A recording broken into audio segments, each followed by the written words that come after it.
नमस्कार दोस्तों, स्वागत है आप सभी लोगों का हमारे चैनल ट्रेडिंग विद अतुल में। आज हम बात करने वाले हैं यस बैंक लिमिटेड के बारे में।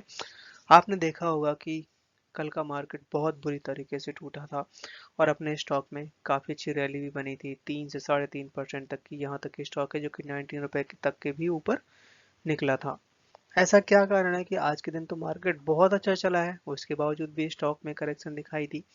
यहाँ तक कि आरबीआई की तरफ से कुछ ऐसी अनाउंसमेंट करी गई है, जितने भी बैंकिंग स्टॉक थे सब में 4-4, 5-5% तक की रैली बनती हुई देखी गई है। क्योंकि जिस तरीके से इसके रिजल्ट आए हैं, रिजल्ट भी लोग अच्छा ही बता रहे हैं कि काफ़ी अच्छा प्रॉफिट गेन किया है year by year, quarter by quarter. But आज के दिन स्टॉक ने करेक्शन दिखाई है, मतलब प्रेशर में दिखाई दिया है आज के दिन। और बात ये भी हो रही है कि बजट में यहाँ पे कुछ गवर्नमेंट ऑफ इंडिया की तरफ से कुछ ऐसी अनाउंसमेंट आ सकती हैं जो कि बैंकिंग सेक्टर के लिए बेटर परफॉर्मेंस हो सकती है। आज के दिन axis bank, ICICI bank, HDFC, यहाँ तक कि आपके जो बजाज फाइनेंस, श्री राम फाइनेंस, इनमें बहुत अच्छी रैली बनती हुई देखी गई है। तो चलिए गाइज, बहुत सारी न्यूज़ है आज के दिन, प्लीज़ वीडियो को लास्ट तक बने रहें। तो चलिए गाइज, शुरू करते हैं हम अपना वीडियो। साथ ही अगर आप लोग हमारे वीडियो के माध्यम से थोड़ी सी भी हेल्प हो रही हो तो प्लीज़ आप हमारे चैनल को सब्सक्राइब जरूर करें। आज का मार्केट ठीक ठाक था। आप देख सकते हैं कि निफ्टी 50 में करीबन 130 पॉइंट्स की तेजी बनती हुई देखी गई। बैंक निफ्टी है जो कि आज के दिन सबसे ज़्यादा भागा है, 802 पॉइंट्स की। आईटी में हुई है गिरावट 240 पॉइंट की। यहाँ तक कि स्मॉल कैप का इंडेक्स है जिसमें करीबन 850 पॉइंट्स की बड़ी गिरावट दिखाई दी। मंडे के दिन इस स्टॉक में बहुत अच्छा वॉल्यूम दिखाई दिया था, करीबन 26 करोड़ का। और आज के दिन ऑलमोस्ट हाफ वॉल्यूम हो गया, क्योंकि स्टॉक में बन रहा था जबरदस्त प्रेशर। जैसे कि अभी हम लोग बात कर रहे थे कि आज के दिन बैंकिंग और खासकर एनबीएफसी में बहुत अच्छी रैली बनती हुई देखी गई। आईटी और स्मॉल कैप का इंडेक्स बहुत बुरी तरीके से टूटा है। आरबीआई की तरफ से यहाँ पे एक बड़ी अनाउंसमेंट आती हुई देखी जा रही है, खासकर फाइनेंशियल सिस्टम के लिए। क्योंकि काफ़ी टाइम से आपने देखा होगा कि बैंकिंग सिस्टम बहुत ज़्यादा प्रेशर में था। और जैसे ही आज के दिन आरबीआई की तरफ से 1.5 ट्रिलियन लिक्विडिटी की अनाउंसमेंट करी गई, खासकर बैंकिंग सिस्टम के लिए, उसके बाद है जो बैंक निफ्टी में काफ़ी अच्छी रैली बनती हुई देखी गई, जिसके साथ साथ जितने भी बैंकिंग स्टॉक थे, चाहे प्राइवेट हो चाहे सरकारी हो, सब में काफ़ी अच्छी रैली दिखाई दी। अब यहाँ पे बात ये निकल के आ रही है कि बैंकों को क्या बेनिफिट होगा, खासकर जो आरबीआई की तरफ से पॉलिसी लाई गई है, जिसमें बताया जा रहा है कि परचेज एक्वेशन गवर्नमेंट बॉन्ड जो कि 600 बिलियन, जो कि 3 ट्रांजेक्शन में यहाँ पे पूरी की जा सकती हैं। 200 बिलियन है जो कि मिड फरवरी से, और 500 बिलियन है जो कि आफ्टर 50 डेज, मतलब कि 7 फरवरी के बाद। और इसके साथ साथ यहाँ पे डॉलर रुपए buy and sell swap action जो कि वर्थ 5 बिलियन, जो कि यहाँ पे tender of 6 month to be held on 31 January. तो इतने सारे जो बेनिफिट है, मतलब ये है कि सीधा सीधा अगर हम समझें तो आरबीआई है जो कि बैंकिंग सिस्टम में पैसा डाल रहा है, जो कि डिपॉजिट की वजह से काफी सारे बैंक प्रेशर में आ रहे थे, क्योंकि डिपॉजिट उतना बढ़ नहीं रहा था।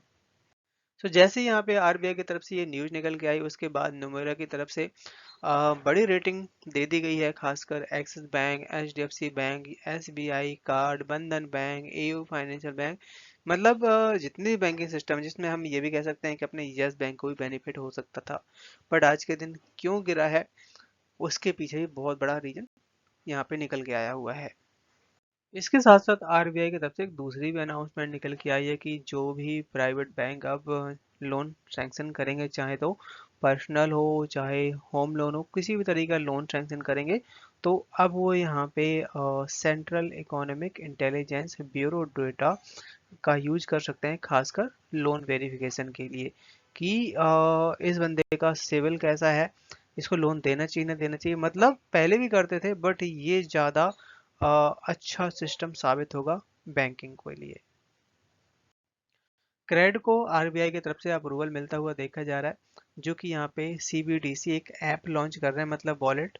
और ये पार्टनरशिप करी हुई है यस बैंक के साथ में।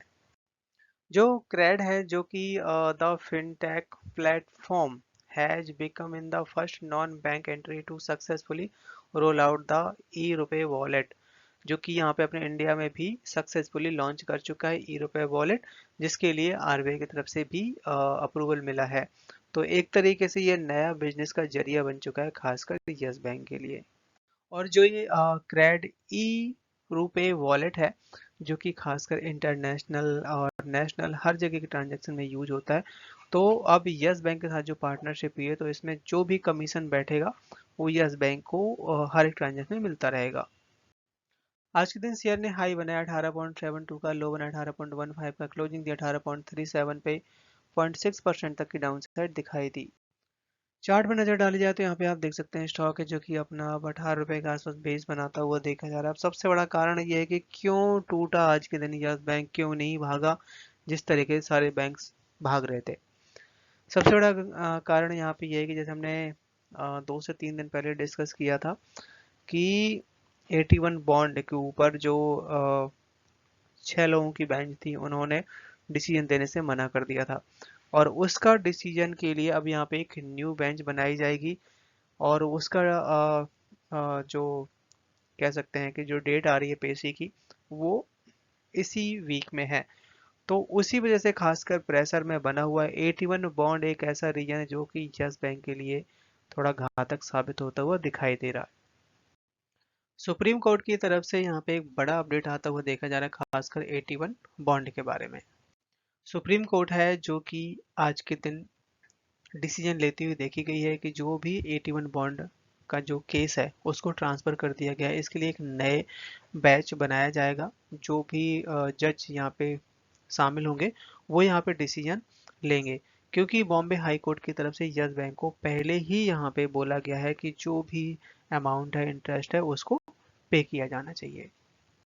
क्योंकि जो भी हाई कोर्ट की तरफ से डिसीजन आया है उस पे ये लोग डिस्कस नहीं करने वाले, इनका कहना ये है, और इसीलिए ये केस ट्रांसफर किया जा रहा है न्यू बेंच में। अब इस ये जो 81 बॉन्ड का जो केस है, इसमें एक्सिस ट्रस्टी सर्विस भी लिमिटेड इन्वॉल्व है। अब यहाँ पे बात ये आ रही है कि आरबीआई है जो कि यस बैंक को मना भी कर सकता है कि आप इस केस को वापस ले लो। और इसके साथ साथ यहाँ पे एक्सिस ट्रस्टी का कहना ये भी है कि हम कोई टाटा बिरला तो है नहीं है, एक इंस्टीट्यूशनल इन्वेस्टर हैं, जो कि यहाँ पे पैसा लगाया गया है, पीपल का पैसा है, जो कि हार्ड मनी है, जो कि बहुत ज़्यादा मेहनत से कमाया जाता है।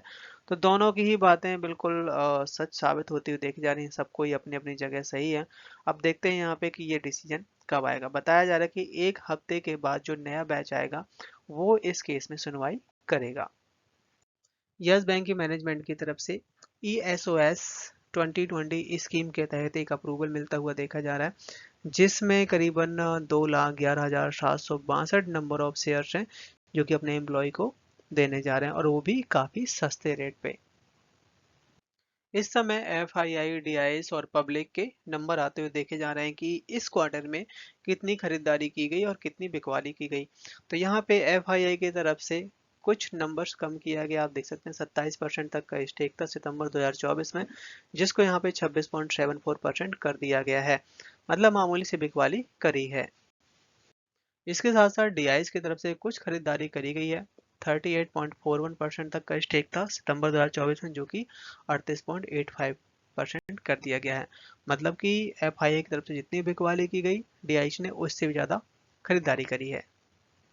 इसके साथ साथ जो अपने रिटेल इन्वेस्टर हैं उनकी तरफ से यहाँ पे मामूली सी बिकवाली करी गई है। 34.58% तक का स्टेक था, जो कि यहाँ पे 34.42% स्टेक रह जाता है।